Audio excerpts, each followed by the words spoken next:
Fahim Yasin Twaha, gavana wenzako ambao wamekuja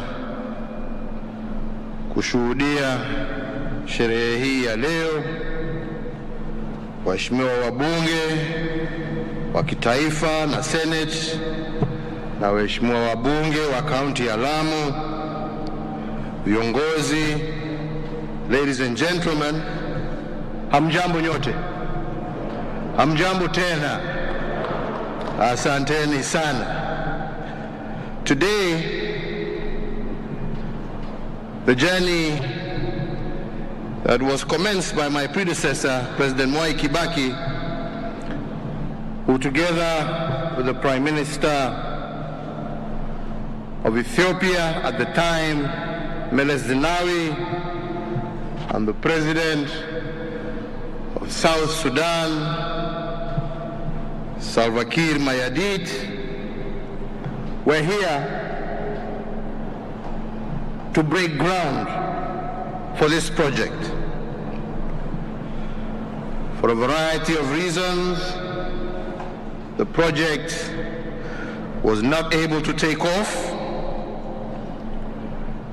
But today, after a long journey, we are here to make that dream a reality. A new chapter unfolds today in the development and transformation of Lamu, a chapter now that joins the transformation that is taking place in every part of our country. From Lamu here to Lodwar, from Namanga to Nadapal, from Meru to Mbalambala, the role of every generation in expanding the frontiers of our nation is affirmed. When I last visited the port of Lamu, I was the 9th of December last year.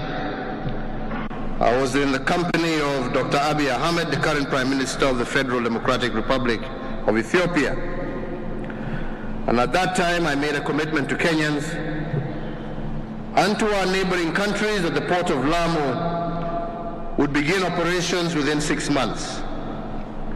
I am pleased to note that we have indeed kept our promise, and today we are officially operationalizing berth number 1. And this means that we can start receiving ships and cargo at this port. And by July, berth number 2 will be ready.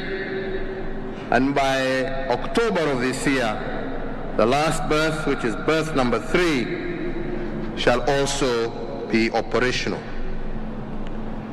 So this indeed is a momentous feat, and it marks an important milestone towards the realization of our key objective of Vision 2030 to transform regional economies through increased trade, integration, and interconnectivity. As a critical pillar of the Lamu Port, South Sudan, Ethiopia transport corridor, this port will connect South Sudan, Ethiopia, and Kenya. Eventually, the objective under the African Union is to connect northern Kenya to the middle belt of Africa, which runs from Dakar in Senegal, that is in the west of our continent, to where we are today, Lamu, in the east of our continent. Ladies and gentlemen, Lamu Port is strategically located at the middle of major shipping routes, and therefore its operationalization will enable us to begin and to realize long-cherished goals of opening up northern Kenya to international trade. Indeed, fortifying our position as a major gateway to Africa and harnessing the economic potential of this historically underserved region. With one of the deep water harbors on the east coast of Africa, Lamu Port has the potential to become a premier transshipment hub for all cargo destined for the continent. Furthermore, Lamu now joins the port of Mombasa as being a key entry and exit point of cargo deep into and out of Africa's hinterland. Ladies and gentlemen, every day the clock resets and with it comes a new dawn. With every sunrise comes new opportunities, but also new challenges. Daybreak manifests new hope and new beginnings, offering us the opportunity to ask ourselves, what can we do better and what new ground can we break so as to expand the possibilities of our motherland, Kenya. As we witness this operationalization of the port, I remember some doubting Thomases who questioned its viability and wondered if we would ever be utilized, wondering whether it would ever be built. They can stop wondering. We are here. And those who doubt its viability, just as they doubted our ability to build it, will also be put to shame. We have many examples from our history as a country which give me confidence that this port is an investment that will fully deliver on its promise. And let me just share two examples from the transport and logistics sector. In March of 1978, when only about 50,000 passengers a year passed through Embakasi Airport in Nairobi, President Kenyatta opened the 2.5 million passenger per year international airport, the Jomo Kenyatta International Airport. Many people were skeptical about the viability of the new airport, terming it a white elephant. However, in no time, the airport became an important regional hub for both passenger and freight traffic, and 42 years later, JKIA was handling 7 million passengers a year before the COVID pandemic hit, and now is ripe for major new expansion. Similarly, in 1978, amid strong opposition from petroleum industry players, Kenya constructed its first 14-inch diameter petroleum pipeline from Mombasa to Nairobi, covering 450 kilometers. 30 years later, in 2018, to cope with increased demand, a second new Mombasa-Nairobi pipeline of 20-inch diameter was constructed. A second pipeline and a third one have been constructed between Nairobi and Eldoret and between Nakuru and Kisumu, respectively, to handle the fast increasing volume of traffic in petroleum products. Today, the Kenya Pipeline Company is one of the most important assets of our nation. It makes major contributions to the economy and to the national exchequer, thanks to the foresight of our forefathers. These are just two examples, clearly demonstrating that to achieve our national development goals and to meet the aspirations of our entrepreneurial and industrious people, our vision needs to be bold, ambitious. Pole sana, kila mtu na mambo yake. Bold, ambitious, and clarity of vision that Kenya requires to become a prosperous, newly industrialized middle-income country by 2030. Ladies and gentlemen, this port and the Lapsset corridor constitute an integral part of the broader connectivity that the government is establishing through the Kenya Transport and Logistics Network, known as the KTLN. The KTLN seeks to seamlessly link to our ports through railways and pipelines.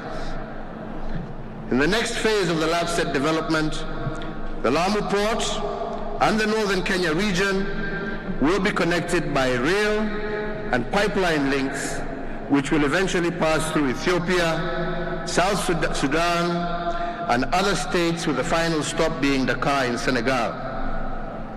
Let us therefore not shy to celebrate this great achievement of operationalization of this port, which supports our Big Four agenda and the Vision 2030 National Development Blueprint. It will position Kenya's economy strategically in both the new Africa Continental Free Trade Area and in global trade, providing our economy with a major stepping stone as we seek to build back better post the COVID-19 pandemic.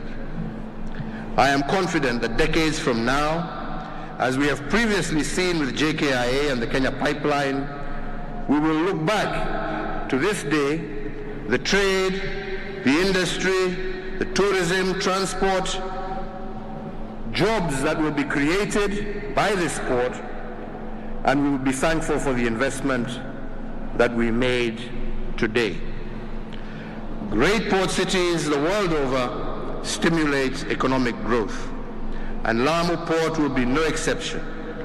Its strategic geographic location is ripe for full utilization, particularly in this moment when Africa is on a rapid growth trajectory.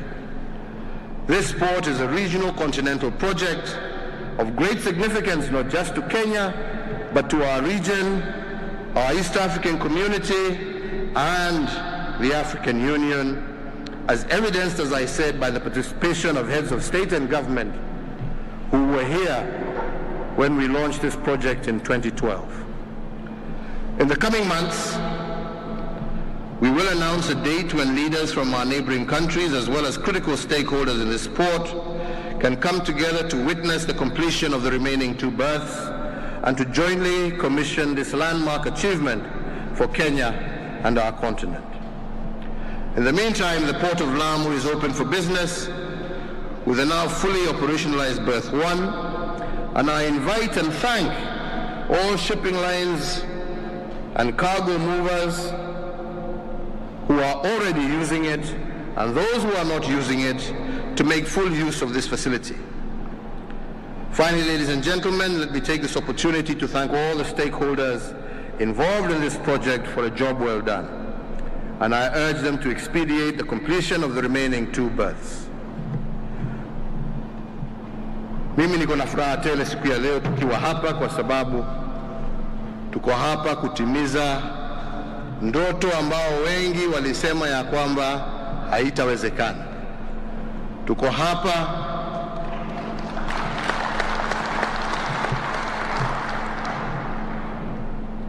kuanzisha hii berth ya kwanza ya port yetu ya Lamu, ambaye haitaleta maendeleo tu hapa Lamu, lakini na vile mumeona tukiwa pamoja na viongozi wengine ambao watafaidika, viongozi kutoka upande ya Turkana kuja Isiolo, Samburu, Meru, Tharaka Nithi, Garissa, Mandera.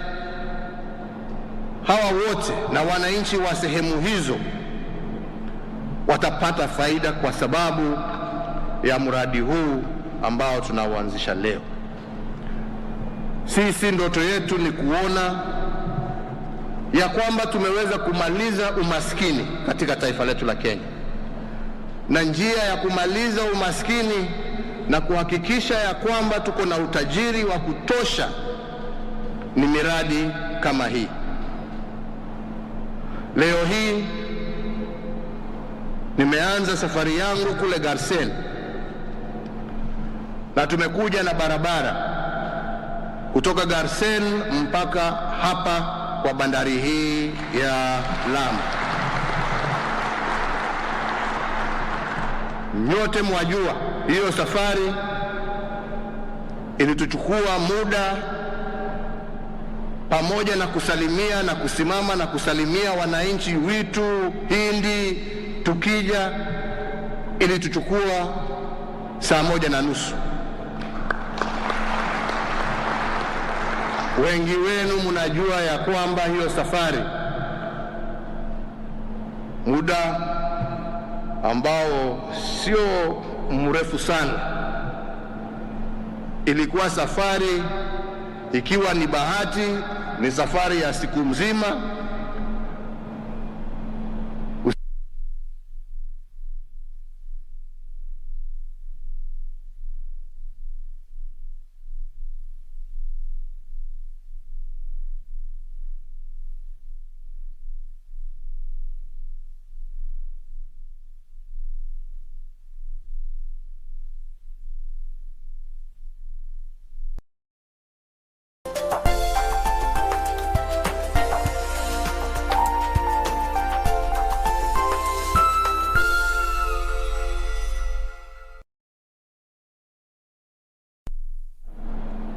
Vile gavana amesema, kwa sababu ya bandari hii, mji huu wa Lamu utahitaji mambo mengi.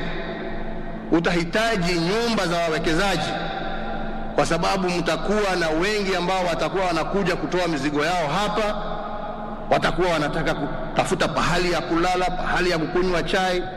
Hiyo ni biashara kwa vijana wa area hii. Hiyo ni biashara kwa wakulima wa area hii. Mtahitaji maofisi. Hawa wote ambao unaona hapa wakija watahitaji maofisi. Hiyo ni kazi kwa vijana wetu.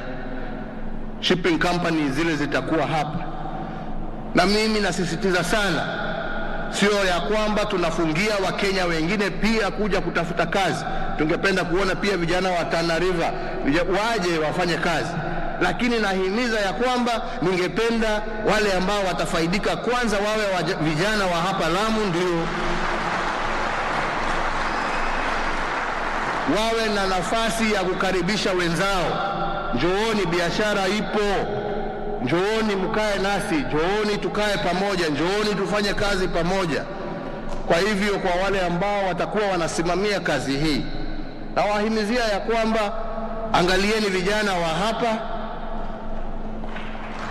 kwa sababu vijana wa hapa wakiona ya kwamba wanafaidika wenyewe, ndio wataita marafiki yao, wewe kuja, wewe mtu kuja, njooni kuoneshe biashara, njoo kuja tufanye hii.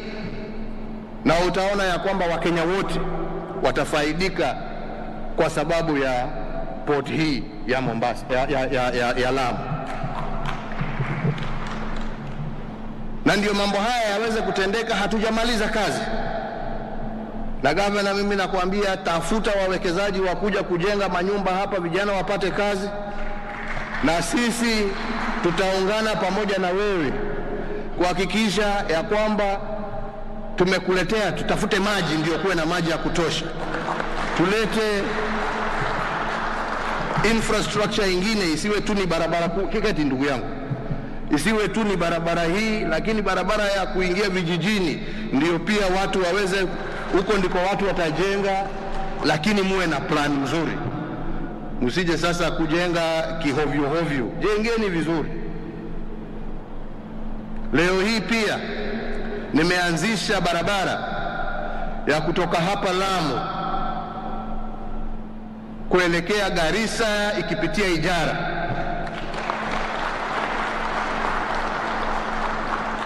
Chapter 1 ya barabara hiyo, phase 1 rather, itakamilika mwaka ujao. Mwaka ujao watu wataweza kutoka hapa Lamu na kufika Garissa kwa muda mchache mno. Hiyo ni biashara kwa wenzetu wa Lamu, lakini hiyo pia ni nafasi ya wenzetu wa Garissa, wenzetu wa Mandera, wenzetu wa Samburu, wenzetu wa Laikipia kusafirisha ng'ombe zao, zinakuja zinapokea hapa, wanaenda kuuza huko nchi za nje, badala ya kung'ang'ania hapa kupigana hapa, kuiba ng'ombe za wenzako. Sasa wewe njoo upange. Sitaki kusema ni nani nilikuwa natajia, lakini wanamwambia sasa ajipange, aanze kufundisha watu yake wakose kuiba mang'ombe sasa.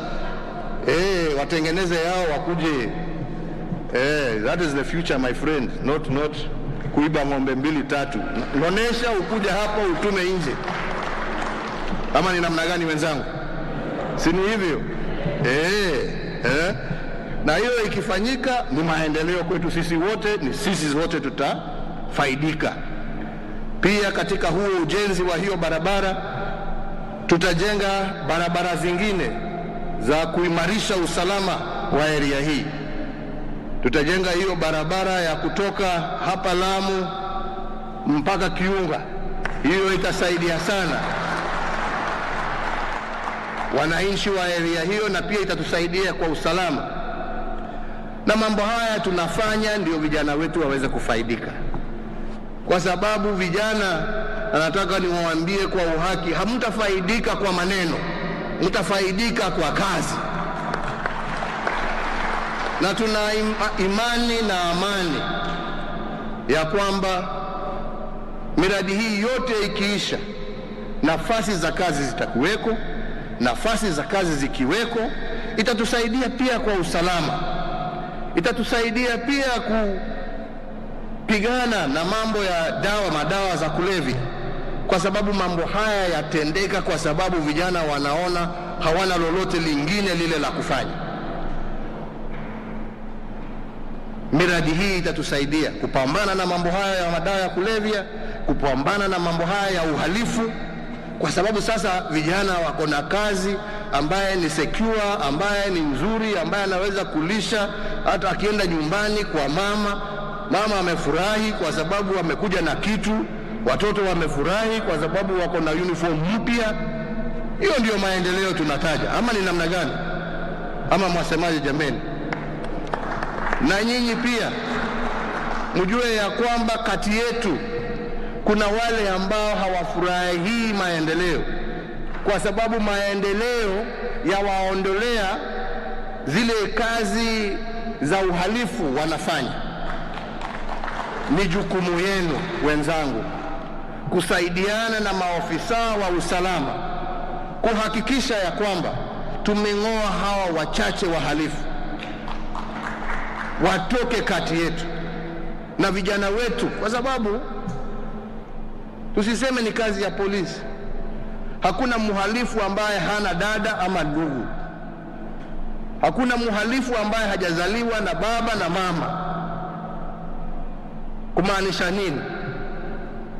Nyinyi wakaaji mkikubali kuungana pamoja na maofisa wa usalama, hawa watu hawatakuwa na nafasi ya kuja kutuharibia kazi. Na ndiyo maendeleo hayo. Ukiona mtoto anaelekea mbali, wacha tuwe na usalama, wacha hii maendeleo ifanyike, ndio ufaidike, badala ya kukimbizana na polisi. Uwe unaenda kazi zako, unakuja unastarehe jioni, unafurahia familia yako, badala ya kuingiana na hii magaidi ambao hujui kama leo uko hai, kesho uko hai. Sasa hiyo ni kazi gani jameni? Tuachane wenzangu na tusaidiane. Mtasaidia sisi? Mtatusaidia? Na ndio sasa tuweze kuwa na nchi ambayo iko na amani na iko na maendeleo. Kwa hivyo wenzangu, mimi sitaki ninene zaidi ya hapa. Yangu tu ni kusema furaha ni mingi. We are very happy. Na mimi sina shaka ya kwamba kwa sababu huu umeisha, wale nilikuwa naita doubting Thomases walikuwa wanasema hauwezekani, kwa sababu mradi huu umeisha, kwa sababu tayari hizo barabara ambazo wanawaambia zimeanza kufanyika, yale mambo watu walikuwa wanasema haiwezekani. Hata yale mafuta yetu ambaye inalala kule Turkana, sasa wale ambao walikuwa wanataka kufanya kazi hiyo, mimi sina shaka wataanza kuamkia, kwa sababu wameona ya kwamba sisi kama taifa tuko committed kutimiza yale yote ambayo tumetenda. Na hiyo mafuta ikipitia hapa, hiyo ni kazi kwa vijana wa Turkana, kwa vijana wa Isiolo, kwa vijana wa jameni, wacha nimeongea kutosha.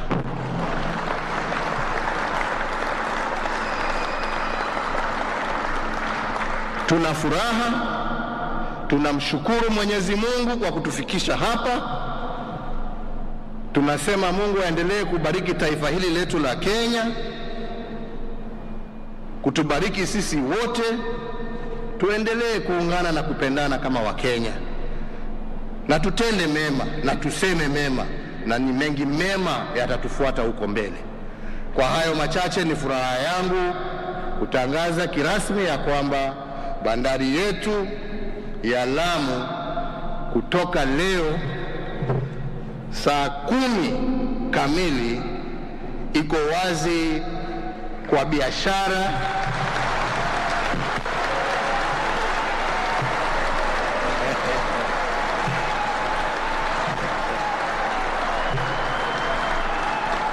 na tunakaribisha wawekezaji, tunakaribisha wenye meli, tunakaribisha wafanyabiashara kutoka kila sehemu ya dunia waje watumie hili bandari na waweke hela zao hapa. Pamoja na wao tujenge Lamu, tujenge Kenya yetu.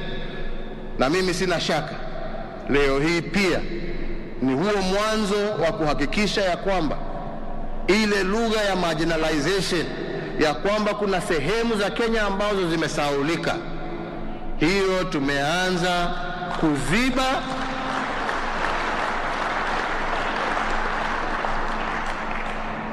na ndio Mkenya pahali popote alipo ajisikie yeye ako na anafurahia taifa lake kama mwenzake ambaye anaishi katika sehemu zingine huko. Marginalization, we don't want that word ever again. We want to hear now about Kenya, equal opportunity, equal development across the country. Hiyo ndiyo furaha yangu, na hiyo ndiyo safari ambayo tumeanza, na Mwenyezi Mungu akitusaidia ndio ile safari tunataka kutimiza. Asanteni sana na Mungu awalinde. Asante.